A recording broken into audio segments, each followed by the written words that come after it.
Welcome back, everybody, to another deep dive with us. Today, we'll be exploring Philippians. The Epistle to the Philippians. All right. The Epistle to the Philippians. Specifically, we're going to be looking at verses 1 through 30. A great place to start. It is a great place to start. And, we've got a lot of notes here, a lot of study guides that we're going to be pulling from in addition to the text itself. But what we're really hoping to do is help you guys kind of discover the treasures that are in this letter from Paul to the Philippians. Right, and really understand what it is about this letter that has made it so significant and enduring throughout the centuries. Why do people keep coming back to this? What makes it so special? Yeah. So right off the bat, one of the things that really struck me, and I think it's probably pretty evident to most people who are familiar with Philippians, is that this letter was written from prison. It was. And yet it's a letter that's filled with joy and hope. Yeah, it's remarkable, isn't it? It really is. You have this incredible paradox of a man writing from prison, yet overflowing with encouragement and joy. It's so counterintuitive, isn't it? You would think, Yeah. Okay, somebody writing from prison, this is going to be, maybe a letter filled with despair, maybe even anger. Yeah. But Paul kicks things off with this overwhelming sense of gratitude. He does. To the Philippians. Yeah. He thanks them for their constant partnership. He thanks them for their support. And he uses this word fellowship. It makes you really think, what was it like to be a part of the early church, to have that sense of fellowship, especially in times of hardship? Yeah, and it's not just a casual thank you that he throws out. Right. He calls them saints. He does. And we need to remember what that word meant back then. It didn't mean super Christian or something like that. It simply meant set apart. So he was saying, you guys, you are set apart for God's purpose. You're in this with me. You're in this with me. And you can really feel the depth of connection there when he says that he longs to see them. He does. That goes beyond just duty. That really suggests this deep bond forged in their shared mission, their faith. And that mission was spreading the gospel, which is what's so fascinating about this. Instead of lamenting his circumstances, his imprisonment, Paul reframes it as a platform. Yes, he does. He sees it as a way to advance the gospel. And think about this. He's reaching people that he never would have reached if he weren't in prison. Precisely. I mean, even the Roman palace guard. Yeah, it's just incredible. Yeah, it is really remarkable. This reframing of perspective is so key because it challenges us, doesn't it, to look at our own circumstances and how we respond to challenges. It really does. I mean, what if instead of seeing hardship as this roadblock, we saw it, as Paul did, as an opportunity, maybe even a springboard? And speaking of springboards, that takes us to one of the most iconic lines from Philippians. For to me, to live is Christ, and to die is gain. This isn't just a nice little catchy phrase. No. This is the core of Paul's worldview. It really is. He's declaring in that statement that his life is so completely intertwined with Christ that even death, which we typically fear, becomes a gain because it means being fully with him. And I think what's really interesting here is that you can almost feel Paul wrestling with two different desires. You can. What are those? Well, on the one hand, he obviously longs to be with Christ. He does, yeah. To be in heaven. But on the other hand, he knows that he's still needed here. He's needed to encourage the Philippians. He's needed to continue to guide the early church. How do you reconcile those two desires? That is the question, isn't it? I think we see the answer in his unwavering focus on Christ. Okay. It doesn't matter if he is living or dying. His ultimate goal is to glorify God. And I think that is a powerful lesson for us today. It is. Regardless of what we're facing, if our lives revolve around Christ, if that's our focus, then we can face any circumstance, no matter how difficult, with courage and, yes, even joy. That's right. And speaking of challenges, the Philippians themselves were facing some pretty significant opposition at the time. They were. Paul addresses this directly, and he gives them very specific instructions. Stand firm in your faith, maintain unity, don't be intimidated. Don't be intimidated by your adversaries, yeah. These are timeless instructions, aren't they? They are. And I think for anyone listening today, think about the challenges you face in your own life, in your own community. These words from Paul still offer a blueprint for navigating those conflicts and staying strong. Absolutely. And here's where Paul takes this really interesting turn. He goes so far as to call suffering for Christ a gift. He does. Now, that's a tough one to swallow, isn't it? It is, because naturally we recoil from suffering. Yes. We see it as something to be avoided at all costs. Right. But Paul is saying, look, Enduring hardship for Christ is a testament to our devotion. It's a mark of true commitment. It's not just a burden to bear. He even uses the word given to emphasize that they weren't alone in their struggles. Right, right. He had experienced it himself, and he saw it as something that God allowed for a purpose. And it created a bond between them, didn't it? Yeah, it did. It fostered a sense of shared purpose. The shared experience. Absolutely, solidarity. And it's all part of this overarching theme of joy. It permeates this whole letter. Yes, it does. I mean, think about it. Paul's imprisoned. He knows the hardship the Philippians are facing. Right. Yet his joy is constant. Why? That's the question. Because his focus is not on his circumstances, but on Christ, on the fellowship, on the progress of the gospel. It's really a challenge to our modern-day understanding of joy, which is often so tied to what's happening around us. Paul challenges us to find joy in something much deeper, much more enduring. And it's a challenge that I think is worth exploring. What can we learn from Paul's example about finding joy in the midst of difficult times? How can we shift our focus from our problems to the bigger picture, to God's plan, to God's purpose for our lives? That is a great question and something I think we all need to ponder. We do. And as we're pondering that, I think it's worth highlighting a few key verses from this passage that are really worth revisiting.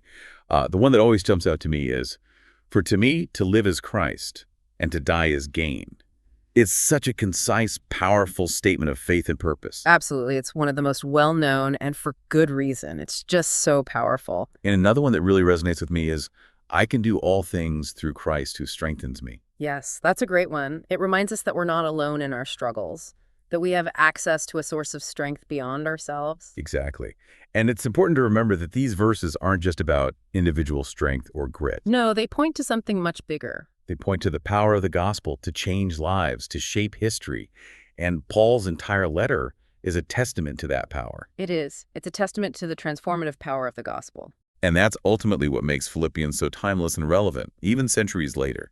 It reminds us that true joy springs from a life centered on Christ, that hardship can actually be a catalyst for growth and purpose, and that the power of the gospel is more than enough to overcome any obstacle. Yes, it's a message of hope and resilience that continues to resonate with people across cultures and time. And it's only the beginning of what Paul has to share in this amazing letter. It is. There's so much more to uncover. You know, it's incredible to think about the journey this letter has taken. Written from a prison cell, it has resonated with people for centuries. It really speaks to something deep within us, doesn't it?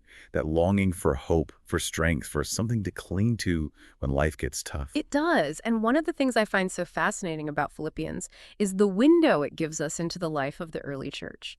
Remember how Paul addresses bishops and deacons in his greeting?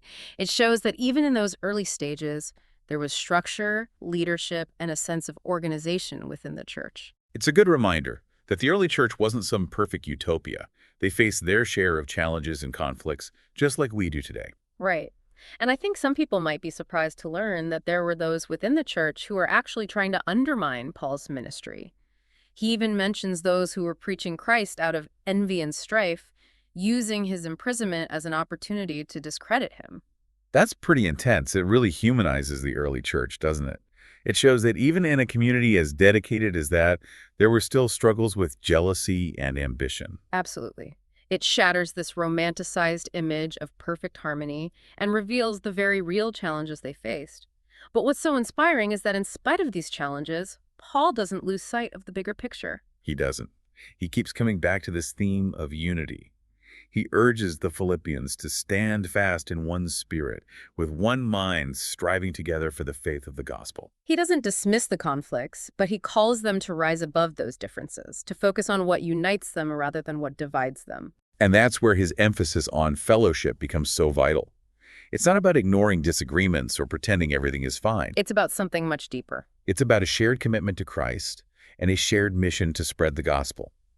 It's about supporting one another through trials, celebrating victories together, and working side by side to advance the kingdom of God.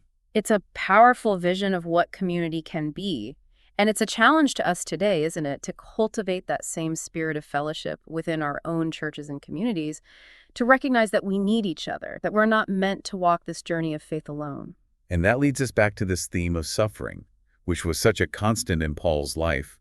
But instead of letting it defeat him, he reframed it. He saw it as an opportunity for growth. He saw it as a way to strengthen his faith. He even saw it as a way to advance the gospel. as he wrote, "For unto you it is given in the behalf of Christ, not only to believe on him, but also to suffer for his sake." Wow, that's a powerful statement. He's presenting suffering for Christ as a privilege, a mark of true discipleship.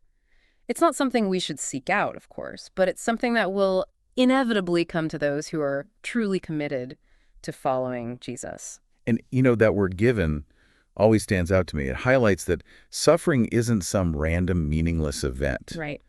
It's allowed by God for a purpose. It's part of his plan for our lives. And as difficult as that is to comprehend sometimes, I think there's a lot of comfort in that. Absolutely. Because it means that even in our suffering, even when we don't understand, God is still with us. He's still working in us. And he's using those experiences to shape us into the people he created us to be. It's about aligning our perspective with his perspective. And it's through that process, that journey of becoming more like Christ, that we discover true joy. Not the fleeting happiness that depends on our circumstances, but a deep, abiding joy that comes from knowing we are loved by God, forgiven of our sins, and entrusted with a purpose that transcends our earthly existence. That's the beauty of it, and that's what makes the Epistle to the Philippians so powerful. It's not some feel-good message about a life free from hardship. It's a raw and honest letter from a man who knew suffering firsthand. Yet he found a way to rejoice in the midst of it. It speaks to something deep within us, doesn't it? That longing for meaning, for purpose, for a love that surpasses our circumstances. It does. It reminds us that even in the darkest of times, hope is never lost. Joy is still possible. And God's grace is sufficient to carry us through any storm. So as we reflect on all of this, the question that keeps coming back to me is, how do we take these ancient words, this wisdom from Paul, and apply it to our lives today? How do we translate this into action? It's a good question. And I think it starts with recognizing that the same God who sustained Paul in prison is with us in our struggles as well. He sees our pain, he hears our prayers, and he's working all things together for good. Even when we can't see it, even when it doesn't feel like it. Even then. And that good might not always look the way we expect it to. It might involve setbacks, detours, even suffering. But ultimately, it leads us closer to Christ and to the fulfillment of his purpose for our lives. It's about trusting in his plan, even when we don't understand it. Exactly. It's about faith. It's about surrendering our will to his will. And it's about believing that even in the midst of the storm, he is still in control. It's remarkable how much Paul manages to pack into just 30 verses. Yeah. It's like a beautifully woven tapestry of joy and resilience and unwavering faith, all held together by this golden thread of the gospel. It really is. And if there's one thing I hope listeners take away from our deep dive into Philippians, it's this understanding that we're not meant to go through life alone. We're meant to live in partnership with each other. Exactly. Paul constantly emphasizes this idea of fellowship, this shared journey of faith where we offer support, encouragement, accountability, and work together to build God's kingdom. And what I appreciate is that Paul doesn't sugarcoat things. He doesn't present this idealized view of fellowship where everyone always gets along. Right. Remember how he addresses those who are preaching Christ out of envy and strife? It's a reminder that conflict is a part of life, even within the church. It's inevitable. Even in a community as devoted as the early church, there were those who were driven by jealousy, ambition, and even a desire to undermine Paul's ministry. It makes you realize that they were human, just like us. Yeah. They faced similar struggles and temptations. They did. And it's tempting to look back at the early church through rose-colored glasses, but Paul's letter gives us a glimpse into the very real challenges they faced. But here's what's crucial. Amidst those challenges, Paul doesn't let conflict derail their mission. He doesn't. He keeps calling them back to unity. He urges them to stand fast in one spirit with one mind striving together for the faith of the gospel. It's such a powerful reminder, especially in today's world where it feels like division and polarization are everywhere. It is. Paul's vision of unity doesn't require uniformity. He recognized that people can have different perspectives, different personalities, different approaches to ministry even. But they can still be united in their core values and their commitment to Christ. Precisely. It's about finding a way to stand together, to work together, despite our differences, because we're bound by something much greater. We're united by our shared love for Christ and our common mission to spread the gospel. And I think that's where the power of grace comes in. Grace. It's the foundation of our relationship with God and with each other. Paul opens this letter by wishing the Philippians grace and peace from God our Father and the Lord Jesus Christ. That grace is not just a nice sentiment. It's the key to navigating those differences, to forgiving those who've hurt us, to reconciling and moving forward together. And grace is not just about receiving It's forgiveness. about extending it as well. Exactly. Just as God has shown us grace, we are called to extend that same grace to others, even when it's difficult, even when they don't seem to deserve it. Because ultimately, none of us truly deserve God's grace. But he gives it freely and abundantly. He does. And when we experience that kind of grace, it changes us from the inside out.